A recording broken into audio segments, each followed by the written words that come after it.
அல்லேலூயா. கர்த்தருடைய நாமம் மகிமைப்படுவதாக. தேவன் தந்த நல்ல ஸ்லாக்கியத்துக்காக சர்வ வல்லமையுள்ள தேவனை நான் துதிக்கிறேன், ஸ்தோத்திரிக்கிறேன். கடந்து வந்த ஒவ்வொருவரையும் கர்த்தர் இயேசு நாமத்தினாலே உங்களை வாழ்த்தி வரவேற்கிறேன். கர்த்தர் உங்களை ஆசீர்வதிப்பார். ஹல்லேலூயா, ஹல்லேலூயா, ஹல்லேலூயா. ஸ்தோத்திரம். சிறிது நேரம் கர்த்தருடைய வார்த்தைக்காய் நான் கடந்து சொல்லுவோம். வாசித்த சங்கீதம் 71 5வது வசனத்தை வாசிக்கலாம்.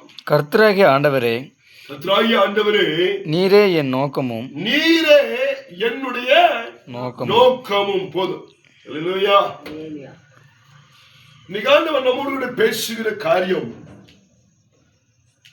இங்கே தாவீது இவ்விதமா எழுதுகிறார். கர்த்தராகிய ஆண்டவரே, நீரே என்னுடைய நோக்கமும். நீங்க நம்மோடு பேசுகிற வார்த்தை, நீரே என்னுடைய நோக்கம். அல்லேலூயா. பாருங்க, இந்த உலகத்துல ஒவ்வொருவருக்கும் ஒவ்வொரு நோக்கம் உண்டு. ஸ்தோத்திரம். அல்லேலூயா.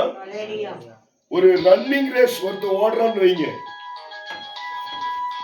ஒருவன் ரன்னிங் ரேஸ் ஒருவன் ஓடுறான்னு வைங்க. அல்லேலூயா. அவனுக்கு ஒரு நோக்கம் உண்டு. அவனுடைய அச்சீவ்மெண்ட், அவனுடைய எண்ணம், எதிர்பார்ப்பெல்லாம், அவனுடைய நோக்கம் எல்லாம் எப்படியாவது ஓடி தமிழ்நாடு அளவுல ஃபர்ஸ்ட் வரணும், ஸ்டேட் அளவுல ஃபர்ஸ்ட் வரணும், நேஷனல் அளவுல ஃபர்ஸ்ட் வரணும், உலகத்தின் அளவுல ஃபர்ஸ்ட் வரணும். அப்படிதான் அவனுடைய நோக்கமா இருக்கும். ஆமென். கிரிக்கெட் பிளேயருக்கு ஒரு நோக்கம் உண்டு, ஃபுட்பால் விளையாடுறவனுக்கு ஒரு நோக்கம் உண்டு, டிரைவருக்கு ஒரு நோக்கம் உண்டு, ஹெட் மாஸ்டருக்கு ஒரு நோக்கம் உண்டு, டீச்சருக்கு ஒரு நோக்கம் உண்டு. அல்லேலூயா. ஆர்மியில ஒவ்வொரு அதிகாரிகள் இருக்காங்க. முப்படை தலைவர்கள், விமானப்படை, கப்பல் படை, தரைப்படை, இல்லைங்களா? ஒவ்வொரு அதிகாரிகளுக்கும் ஒவ்வொரு நோக்கம் உண்டு. கலெக்டருக்கு ஒரு நோக்கம் உண்டு, மணியாளருக்கு ஒரு நோக்கம், தாசில்தாருக்கு ஒரு நோக்கம், ஊராட்சி தலைவருக்கு இல்லையா, பஞ்சாயத்து தலைவருக்கு ஒரு நோக்கம் உண்டு, வார்டு மெம்பருக்கு ஒரு நோக்கம் உண்டு. அல்லேலூயா, அல்லேலூயா. அப்ப ஊழியக்காரருக்கு ஒரு நோக்கம் உண்டு, தீர்க்கதரிசிக்கு ஒரு நோக்கம் உண்டு, மேய்ப்பனுக்கு ஒரு நோக்கம் உண்டு, அப்போஸ்தலருக்கு ஒரு நோக்கம் உண்டு, சுவிசேஷருக்கு ஒரு நோக்கம் உண்டு, சீஷனுக்கும் ஒரு நோக்கம் உண்டு, விசுவாச பிள்ளைகளுக்கும் ஒரு நோக்கம் உண்டு. அல்லேலூயா, அல்லேலூயா, அல்லேலூயா. அப்ப கவனிங்க, எல்லாருக்கும் ஒரு நோக்கம் உண்டு. படிக்கிற பிள்ளைகளுக்கும் ஒரு நோக்கம் உண்டு, விளையாட்டு பிள்ளைகளுக்கும் ஒரு நோக்கம் உண்டு. அல்லேலூயா. என்னதான் பிள்ளைகிட்ட நம்ம சொன்னாலும், அமைதியாரு, சத்தம் போடாத, விளையாடாத, கவனி அப்படின்னு சொன்னாலும் அந்த விளையாட்டு புத்தி தன்னை போல வரும். அவங்களுடைய அந்த வயசுல அது விளையாட்டு தன்னை போல வரும். அல்லேலூயா, அல்லேலூயா. அப்போ உலகத்தில் பிறந்த எல்லாருக்கும் ஒரு நோக்கம் உண்டு. அல்லேலூயா. அப்ப கவனிங்க, இந்த அண்ட சராசரங்களை படைத்த, உலகத்தில் இருக்கிற எல்லா மிருக ஜீவன்களை சிருஷ்டித்த, மனுஷனை உருவாக்கி சிருஷ்டித்த தேவனுக்கு ஒரு நோக்கம் உண்டு. அல்லேலூயா. தேவனுக்கு ஒரு நோக்கம் உண்டு. ஆமென். தேவனுக்கு என்ன நோக்கம்? என் ஜனங்கள் என்னை துதிக்க வேண்டும், என்னுடைய நாமத்தை மகிமைப்படுத்த வேண்டும். அதற்காகத்தான் மனுஷனை உருவாக்கினார், சிருஷ்டித்தார், நியமித்தார். அல்லேலூயா. அப்போ இதை சரியாக செய்ய விடாமல், சரியான ரீதியில செய்ய விடாமல் பிசாசானவன் என்ன செஞ்சான்? பாவத்திலே, சாபத்திலே, அக்கிரமத்திலே விழ வைத்தான். அப்ப இந்த ஜனங்களை மறுபடியும் என் அண்டையிலே கூட்டி சேர்க்கணும் என்பதற்காக சொர்க்கத்தை விட்டு பரலோகத்தை விட்டு மனுஷகுமாரனாய் மனுஷனாய் மனுபுத்திரனாய் இந்த உலகத்திலே கடந்து வந்தார். தன் ஜீவனை கொடுத்தார், தன் சரீரத்தை கொடுத்தார், தன் ரத்தத்தை சிந்தினார். அது ஸ்தோத்திரம் குமாரனாகிய இயேசு கிறிஸ்துவினுடைய நோக்கம். அந்த நோக்கத்தை, பிதாவின் நோக்கத்தை இந்த உலகத்திலே வந்து என்ன செஞ்சாருங்க? 3 வருஷத்துக்குள்ள சரியாய் நிறைவேற்றினார். அதை நிறைவேற்றுவதற்கு, அந்த நோக்கம் நிறைவேற்றுவதற்கு என்ன செஞ்சாருங்க? எவ்வளவோ ஆயத்தப்பட்டார். தன்னுடைய சரீரத்தை தியாகமாய் விட்டு கொடுத்தார். தினமும் இரவு வேளையெல்லாம் ஜெபம் பண்ணார். பகல் வேளையில் போய் சுவிசேஷம் அறிவித்தார். ஜனங்களுக்கு அற்புதம் செய்தார். அல்லேலூயா. ஆறுதல் படுத்தினார், தைரியப்படுத்தினார், இதப்படுத்தினார், சந்தோஷமாய் மாற்றினார், சுகப்படுத்தினார், விடுவித்தார், காப்பாற்றினார், போஷித்தார், எல்லாவற்றையும் செய்தார். அல்லேலூயா, அல்லேலூயா. இவ்வளவு செய்தும் அந்த ஜனங்கள் அவர் ஏற்றுக்கொள்ளவில்லை, உணரவில்லை. கடைசியில ஆண்டவர் இயேசு கிறிஸ்து பிறப்பதற்கு முன்னாடியே, அவர் தோற்றத்துக்கு முன்னாடியே, அவர் அடிக்கப்படுகிற ஆட்டுக்குட்டியாய் வர வேண்டும். மனுஷனுடைய பாவத்திற்காய், சாபத்திற்காய், அக்கிரமத்திற்காய், மீறலுக்காய் அவர் அடிக்கப்பட வேண்டும். ரத்தம் சிந்தப்பட வேண்டும். தன் சரீரத்தை கொடுக்க வேண்டும், ஜீவனை கொடுக்க வேண்டும், ரத்தம் சிந்தப்பட வேண்டும் என்பது தேவன் சித்தம், தேவனுடைய நோக்கம். அந்த நோக்கத்திற்கு பாத்திரமானாய் இயேசு கிறிஸ்து நடந்தார். அந்த நோக்கத்தை சரியாய் நிறைவேற்றினார். அல்லேலூயா. பிதாவுடைய நோக்கத்திற்கு பாத்திரமானாய் இயேசு கிறிஸ்து நடந்தார். பரிசுத்தருடைய ஆளுகைக்கு இசைந்து இயேசு கிறிஸ்து நடந்தார்.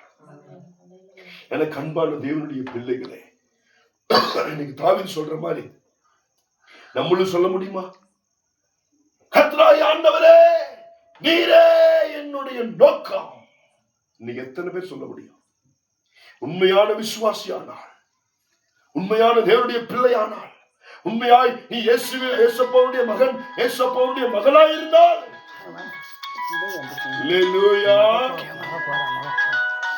அல்லேலூயா, உண்மையாய் நீ தேவனுடைய பிள்ளையாய் இருந்தால், உண்மையாய் நீ தேவனுடைய மகனாய் இருந்தால், உண்மையாய் தேவனுடைய விசுவாசியா இருந்தால், அல்லேலூயா, உன்மீது வைத்திருக்கிற நோக்கம், உன்மீது வைத்திருக்கிற தரிசனம், உன்மீது வைத்திருக்கிற வாக்குத்தத்தம், உன்மீது வைத்திருக்கிற திட்டம் என்ன செய்யணுமா? சரியாய் நிறைவேற்ற நாம் கடமைப்பட்டவர்களாய் இருக்க வேண்டும். அல்லேலூயா, அல்லேலூயா. பாருங்க, ஸ்தோத்திரம், அல்லேலூயா. எல்லாரும் செய்யணும், எல்லாரும் செய்யணும். நமக்கு கொடுக்கப்பட்ட நோக்கம் என்ன செய்யணும்? ஆண்டவரை பாடணும், ஆராதிக்கணும், துதிக்கணும், அவர் நாமத்தை மகிமைப்படுத்தணும், அவர் வசனத்தின் பிரகாரம் ஜீவிக்கணும், நாம் கனி கொடுக்க வேண்டும், பிறருக்கு சாட்சியாய் வாழ வேண்டும். இதுதான் நோக்கம். இந்த நோக்கத்தை சரியாய் செய்ய விடாம நம்முடைய எண்ணங்களை திசை திருப்புவான், பேச்சுகளை திசை திருப்புவான், செயல்களை திசை திருப்புவான், சுவாபங்களை திசை திருப்புவான், கிரியைகளை திசை திருப்புவான்.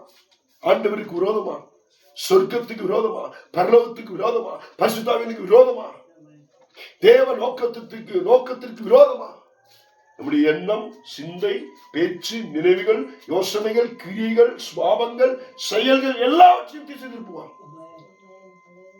அல்லேலூயா, அல்லேலூயா. பரிசுத்தவான்கள் ஒவ்வொருவரும் தேவ நோக்கத்தை அறிந்தவர்களாய் செயல்பட்டாங்க. அதிலே தாவீது சொல்றார், கர்த்தராகிய ஆண்டவரே, நீரே என்னுடைய நோக்கம். தேவனாகிய கர்த்தரோடு மீது நோக்கமா இருந்தபடினாலே தாவீது ஒரு வேளையும் சும்மா இருக்கல. எப்பொழுது ஆண்டவரை துதித்துக் கொண்டே இருந்தான், ஸ்தோத்திரித்துக் கொண்டே இருந்தான், பாட்டு பாடிக்கொண்டே இருந்தான், ஆராதித்துக் கொண்டே இருந்தான், ஜெபித்துக் கொண்டே இருந்தான், உபவாசித்துக் கொண்டே இருந்தான், அவனுடைய நாமத்தை மகிமைப்படுத்திக் கொண்டே இருந்தான். தேவனும் அவனும் நல்ல ஒரு ஐக்கியம், நல்ல ஒரு பந்தம், நல்ல ஒரு உறவு இருந்தது. அதனாலதான் சொல்றாரு, கர்த்தராகிய ஆண்டவரே நீரே என்னுடைய நோக்கம். அல்லேலூயா. இன்னைக்கு நமக்கு ஒரு உலகத்துல ஒரு வேலை இருந்தா அந்த வேலையில நல்ல பெயர் கிடைக்க என்ன செய்யறோம்? எஜமான் முன்னாடி, சூப்பர்வைசர் முன்னாடி, அதிகாரி முன்னாடி எப்படி எல்லாம் நம்ம நடந்துக்கிறோம் இல்லைங்களா? நடந்துக்கிறோமா இல்லையா? ஒரு 100 நாள் வேலைக்கு போறோம், அங்க இருக்கிற கொத்துக்காரர் முன்னாடி, அங்க இருக்கிற அதிகாரி முன்னாடி எப்படி எல்லாம் நம்ம நடக்கிறோம். அப்போ நம்ம விசுவாசி, நம்முடைய அப்பா, நம்முடைய தேவன், அவருக்கு முன்னாடி நம்ம எப்படி நடக்கணும்? ஹல்லேலூயா, ஹல்லேலூயா, ஹல்லேலூயா. ஸ்தோத்திரம். பயப்படணும், பயத்தோடு ஆண்டவரை சேவிக்கணும், நடுக்கத்தோடு ஆண்டவரை சேவிக்கணும்.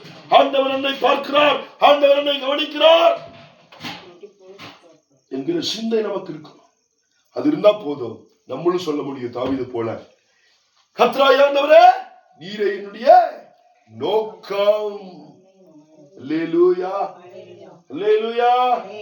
பாருங்க, ஒவ்வொருவரும் ஒவ்வொரு காரியத்திற்காக நோக்கத்தோடு செயல்படுறாங்க. இப்ப படிக்கிறவங்க அவங்க விரும்ப பிரகாரம் ஆகணும்னா நல்ல ரீதியில படிச்சாதான், ஹார்ட் ஒர்க் பண்ணாதான் நினைச்சது ஆக முடியும். இல்லைன்னா ஆக முடியுமா? முடியாது. அது மாதிரி தான் நம்ம இயேசப்பா பிள்ளையாய் ஆண்டவர் நம்மை தெரிந்து கொண்டிருக்கிறார், நம்மை முன்குறித்திருக்கிறார், நம்மை அழைத்திருக்கிறார், நம்மை வேறு விரித்திருக்கிறார். அப்ப நம்ம என்ன செய்யணும்? நம்முடைய மூச்செல்லாம், நம்முடைய எண்ணம் எல்லாம், நம்முடைய சிந்தை எல்லாம், நம்முடைய பேச்செல்லாம், நம்முடைய நடக்கை எல்லாம், நம்முடைய கிரியை எல்லாம், நம்முடைய செயல்கள் எல்லாம் கர்த்தராகிய ஆண்டவரை குறித்த நோக்கமாய் இருக்கணும். நான் என் செயல்கள் கொண்டு ஆண்டவரை உயர்த்துவேன், என் செயல்கள் கொண்டு ஆண்டவருடைய நாமத்தை மகிமைப்படுத்துவேன், என்னுடைய பார்வையினாலே ஆண்டவருடைய நாமத்தை மகிமைப்படுத்துவேன், என்னுடைய பேச்சினாலே ஆண்டவரை மகிமைப்படுத்துவேன், என்னுடைய நடக்கையினாலே, என்னுடைய கிரிகளினாலே, என்னுடைய செயல்பாடுகளினாலே, என்னுடைய சுபாவத்தினாலே ஆண்டவருடைய நாமத்தை மகிமைப்படுத்துவேன். வசனம் வாசித்து மகிமைப்படுத்துவேன், பாட்டு பாடி மகிமைப்படுத்துவேன், ஆராதித்து மகிமைப்படுத்துவேன், தியானித்து மகிமைப்படுத்துவேன். தேவனோடு கூட நல்ல ஒரு ஐக்கியம், பந்தம், உறவு, ரிலேஷன்ஷிப் வச்சா நம்மளும் சொல்லலாம், கர்த்தராகிய ஆண்டவரே நீரே என்னுடைய நோக்கம். அது வீட்டில் இருந்தாலும் சரி, வேலைக்கு போனாலும் சரி, சபைக்கு வந்தாலும் சரி, ஸ்தோத்திரம் தனிப்பட்ட ரீதியில போனாலும் சரி, நம்மளும் சொல்லணும், கர்த்தராகிய ஆண்டவரே நீரே என்னுடைய நோக்கம். அல்லேலூயா, அல்லேலூயா, ஸ்தோத்திரம்.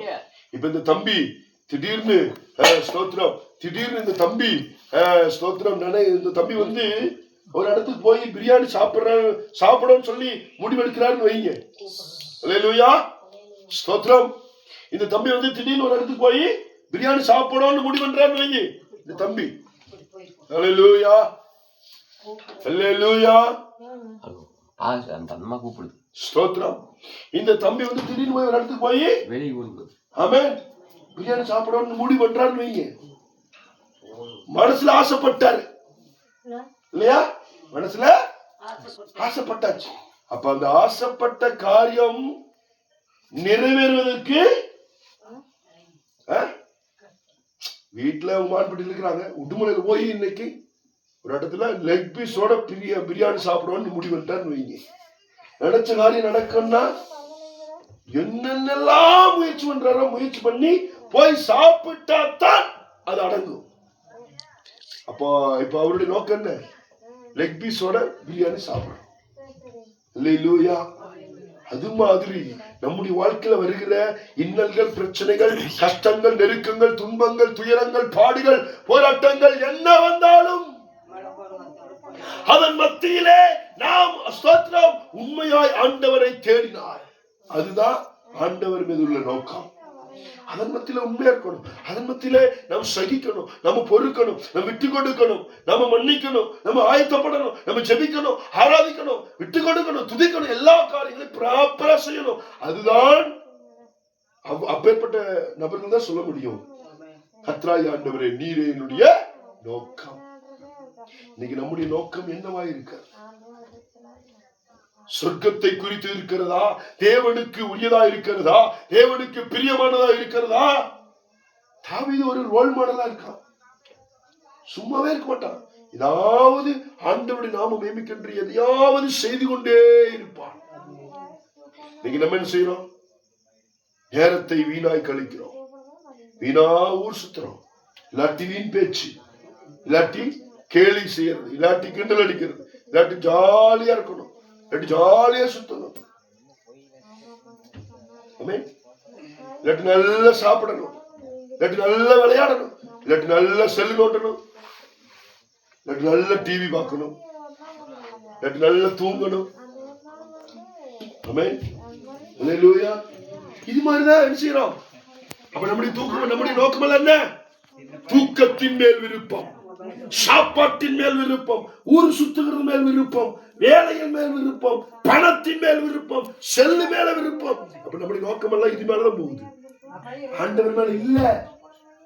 அதனால கஷ்டத்தின் மேல் கஷ்டம், பிரச்சனை மேல் பிரச்சனை, நெருக்கத்தின் மேல் நெருப்பம், நெருக்கம், துன்பத்தின் மேல் துன்பம், போராட்டத்தின் மேல் போராட்டம், உபத்திரத்தின் மேல் உபத்திரம், எல்லாம் வருது. வியாதி வருது, கஷ்டம் வருது, பிரச்சனை வருது, போராட்டம் வருது, எல்லாம் உன்னை சூழ்ந்து வருதா? காரணம் என்ன? உன்னுடைய நோக்கம் உலகத்தை சார்ந்து இருக்கிறது. உன்னுடைய நோக்கம் உலக மனிதர்களை சார்ந்து இருக்கிறது, உலகத்துக்குரியதா இருக்கிறது. இன்னைக்கு ஆண்டவர் கூப்பிடுகிறார். தாவீது மூலமாய் ஆண்டவர் சொல்லுகிறார், கர்த்தராகிய ஆண்டவரே நீரே என்னுடைய நோக்கம். நம்ம எல்லாருடைய நோக்கம் இயேசு கிறிஸ்துவாய் மாறட்டும். நம்முடைய நோக்கம் தேவன் மீது மாறட்டும். ஆராதிப்பதிலே, துதிப்பதிலே, வேத வாசிப்பதிலே, உபாசிப்பதிலே, ஜெபிப்பதிலே, ஆண்டவருக்காய் கொடுப்பதிலே, ஆத்துமாக்களை கூட்டி கொண்டு வருவதிலே, சுவிசேஷம் அறிவிக்கிறதிலே நம்முடைய நோக்கமாய் மாறட்டும். தாவீது போல இன்னைக்கு நம்முடைய நோக்கமும் ஆண்டவர் மேல மாறட்டும்.